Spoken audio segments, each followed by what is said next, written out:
ಜೊತೆಗೆ ಇದು ಸಾಧಾರಣವಾದಂಥದ್ದಲ್ಲ. ನಿಮ್ಮ ಬ್ಯಾಕ್ಗ್ರೌಂಡ್, ಈ ದೇಶದ ಒಬ್ಬರು ಮಾಜಿ ಪ್ರಧಾನಿ ಮಗ ನೀವು. ದೇವೇಗೌಡರ ಬಗ್ಗೆ ನನಗೆ ಅತ್ಯಂತ ಗೌರವ ಇದೆ. ಮೊನ್ನೆ ನನಗೆ ಬೆಂಗಳೂರಿನಲ್ಲಿ ಸಿಕ್ಕಿದ್ರು. ಅವರೊಂದು ಮಾತು ಹೇಳಿದ್ರು, ಚಲುವರಾಯಸ್ವಾಮಿ ಯಾರೇನೇ ಮಾತಾಡಲಿ ನಿನ್ನಣೆ ಬರ ನಾನು ಬರೀಲಿಕ್ಕಾಗಲ್ಲ, ಒಳ್ಳೆ ಕೆಲಸ ಮಾಡು ಅಂದರು.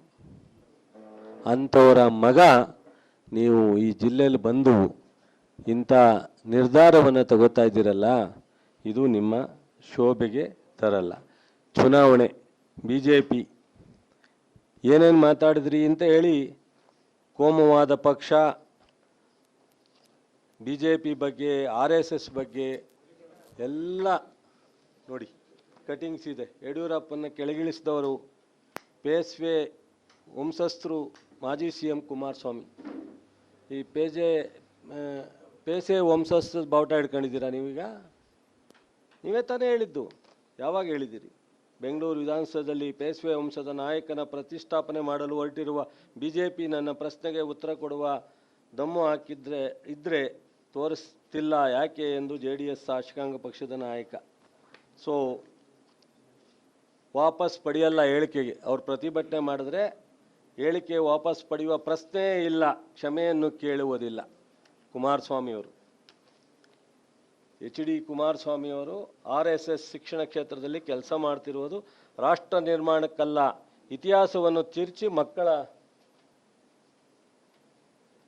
ಮನಸ್ಸನ್ನು ಕೆಡಿಸಿ ಹೃದಯಗಳಲ್ಲಿ ವಿಷಬೀಜ ಬಿತ್ತಲು ಕಲೆ, ಸಂಸ್ಕೃತಿ, ಸಾಹಿತ್ಯಗಳಲ್ಲಿ RSS ಬದ್ಧತೆ ಏನೆಂಬುದು ರಾಷ್ಟ್ರಕ್ಕೆ ಅಲ್ಲ ವಿಶ್ವಕ್ಕೆ ಗೊತ್ತಿದೆ.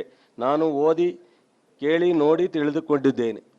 ಇದನ್ನು ಹೇಳಿರ್ತಕ್ಕಂಥವ್ರು ಮಾನ್ಯ ಕುಮಾರಸ್ವಾಮಿಯವರು. ಇವತ್ತು ಕೆರಗೋಡ್ನಲ್ಲಿ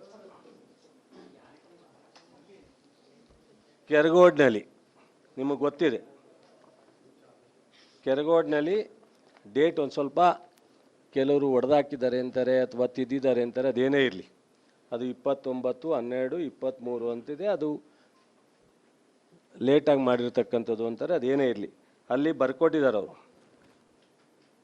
ಆವರಣದಲ್ಲಿ, ಪಂಚಾಯಿತಿಯ ಆವರಣದಲ್ಲಿ ಧ್ವಜಸ್ತಂಭ ನಿರ್ಮಿಸಲು ಅವಕಾಶ ಕೋರಿ ಈಗಾಗಲೇ ಅರ್ಜಿ ಸಲ್ಲಿಸಿದ್ದು ಸರಿಯಷ್ಟೇ. ನಾವು ಧ್ವಜಸ್ತಂಭ ನಿರ್ಮಿಸಲು ದಯಮಾಡಿ ಅವಕಾಶ ಮಾಡಿಕೊಡಬೇಕೆಂದು ಮನವಿ. ಆ ಧ್ವಜ ಸ್ತಂಭದಲ್ಲಿ ತ್ರಿವರ್ಣ ಧ್ವಜ ಹಾಗೂ ಕರ್ನಾಟಕದ ಬಾವುಟ ಹಾರಿಸಲು ಬದ್ಧರಿರುತ್ತೇವೆ. ಈ ಮೇಲ್ಕಂಡ ವಿಷಯಕ್ಕೆ ಸಂಬಂಧಿಸಿದಂತೆ ನಿಮ್ಮ ಷರತ್ತುಗಳನ್ನು ಒಪ್ಪಿ ಸಹಿ ಮಾಡಿರುತ್ತೇವೆ. ಕೊಟ್ಟಿರ್ತಕ್ಕಂಥ ಅರ್ಜಿಯನ್ನು ಅವರು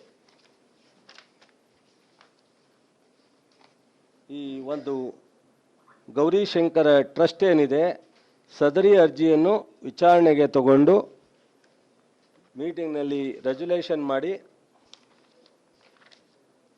ಒಂದು ಬಾಂಡ್ ತಗೊಂಡಿದ್ದಾರೆ. ಅವರಿಂದ ಏನು ಬಾಂಡ್ ತಗೊಂಡಿದ್ದಾರೆ? ಕೆರಗೋಡು ಗ್ರಾಮದ ರಂಗದಲ್ಲಿ ಧ್ವಜಸ್ತಂಭ ನಿರ್ಮಿಸಲು ನಾವುಗಳು ಅನುಮತಿ ಕೋರಿದ್ದು ಸರಿಯಷ್ಟೇ.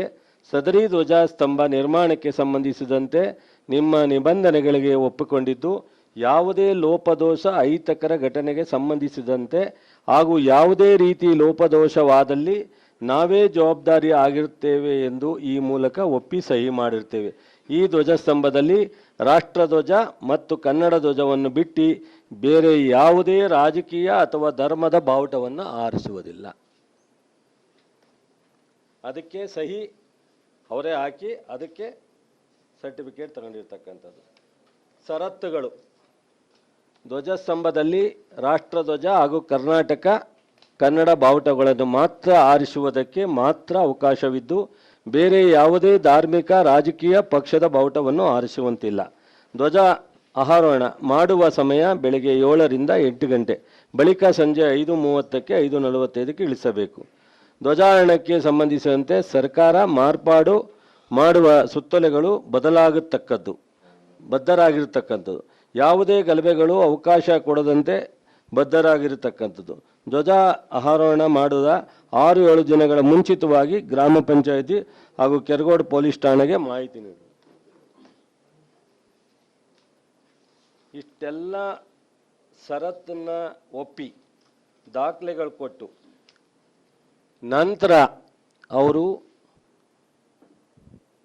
ಧರ್ಮಕ್ಕೆ ಯಾವುದೇ ನಿಖರವಾದಂಥ ಧ್ವಜ ಇಲ್ಲ, ಯಾವ ಧರ್ಮಕ್ಕೂ ಅವರು ಹಾಕೊಂಡಾಗ ಅದನ್ನು ತಾಲೂಕ್ ಪಂಚಾಯತಿ ಅಡ್ಮಿನಿಸ್ಟ್ರೇಟಿವ್ ಆಫೀಸರು ವಾಪಸ್ ತಗೊಂಡು ಅವರು 29 ಅನುಮತಿಯನ್ನು ಅಮಾನತುಗೊಳಿಸೋರು.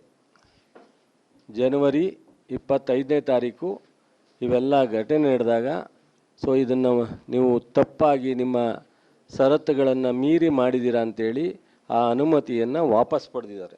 ವಾಪಸ್ ಪಡೆದ ಮೇಲೆ ಅವರು ಕೆಳಗಡೆ ಇಳಿಸಿದ್ದಾರೆ. ಕೆಳಗಡೆ ಇಳಿಸಿ ಮತ್ತೆ ರಾಷ್ಟ್ರಧ್ವಜವನ್ನು 26ನೇ ತಾರೀಕು ಹಾಕಿದ್ದಾರೆ. ರಾಷ್ಟ್ರಧ್ವಜನ 26ನೇ ತಾರೀಕು ಬೆಳಿಗ್ಗೆ ಹಾಕಿ ಯಾರು ಪ್ರಚೋದನೆ ಇದೆಯೋ ಗೊತ್ತಿಲ್ಲ, ಚುನಾವಣೆಗೋಸ್ಕರ ಇದನ್ನು ಉಪಯೋಗಿಸ್ಕೊಳ್ಳೋಕ್ಕೆ ಪ್ರಯತ್ನ ಮಾಡಿದ್ರೋ ಗೊತ್ತಿಲ್ಲ.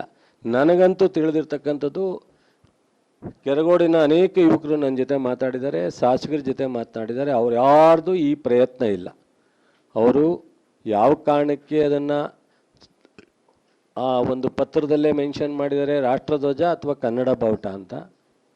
ಆದರೆ ಅಂತಿಮವಾಗಿ ಅವರ ಮೇಲೆ ಒತ್ತಡ ಹೇರಿದಾರೋ ಅಥವಾ ಬೇರೆ ಪ್ರಚೋದನೆ ಮಾಡಿದಾರೋ, ನೆಮ್ಮದಿನ ಹಾಳು ಮಾಡಲಿಕ್ಕೆ ಇವರು ಕುಮಾರಸ್ವಾಮಿಯವರು, ಅಶೋಕರು, ಇವತ್ತು CT ರವಿಯವರು ಆ ಬಾವುಟವನ್ನು ತೆಗೆದು ಬೇರೆ ಬಾವುಟವನ್ನು ಏರಿಸ್ತಕ್ಕಂಥ ಕೆಲಸವನ್ನು ಮಾಡಿದ್ದಾರೆ. ಇದು ಜಿಲ್ಲಾ ಆಡಳಿತ ಕಾನೂನು ಬಾಹಿರವಾದಂಥ ಚಟುವಟಿಕೆಗಳನ್ನ ಜಿಲ್ಲೆನಲ್ಲಿ ಇವರು ಮುಖ್ಯಮಂತ್ರಿ ಆಗಿದ್ದವರು, ಮಾಜಿ ಮುಖ್ಯಮಂತ್ರಿ. ನೀವಿದ್ದರೆ ಏನು ಮಾಡ್ತಿದ್ರಿ? ರಾಷ್ಟ್ರಧ್ವಜಕ್ಕೆ ಗೌರವ ಸಲ್ಲಿಸ್ತಿದ್ರೋ?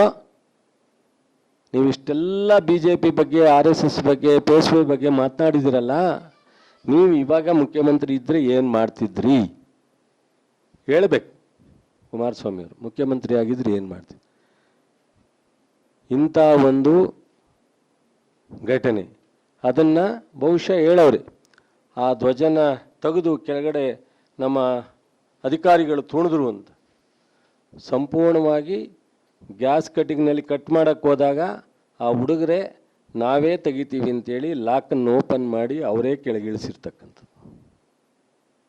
ನಮ್ಮ ಅಧಿಕಾರಿಗಳು ಆ ಧ್ವಜವನ್ನು ತೆಗೆದಿಲ್ಲ. ತೆಗಿಲಿಕ್ಕೆ ಹೋದಾಗ ಅವರೇ ಒಪ್ಪಿ ಆ ಧ್ವಜವನ್ನು ಲಾಕ್ ಅವ್ರ ಹತ್ರನೇ ಇತ್ತು, ಆ ಲಾಕನ್ನು ಕೊಡದೇ ಇದ್ದಾಗ ಅವ್ರು ಗ್ಯಾಸ್ ಕಟ್ಟಿಂಗ್ ತಂದಿದ್ರು. ಕೊನೆಗೆ ಕಟ್ ಮಾಡೋಕ್ಕೆ ಹೋಗ್ತೀನಿ ಅಂದಾಗ ಅವರೇ ಹುಡುಗರುಗಳು ಅದನ್ನು ಓಪನ್ ಮಾಡಿ ಕೀ ತೆಗೆದು ಅದನ್ನು ಕೆಳಗಡೆ ಇಳಿಸಿದ್ದಾರೆ.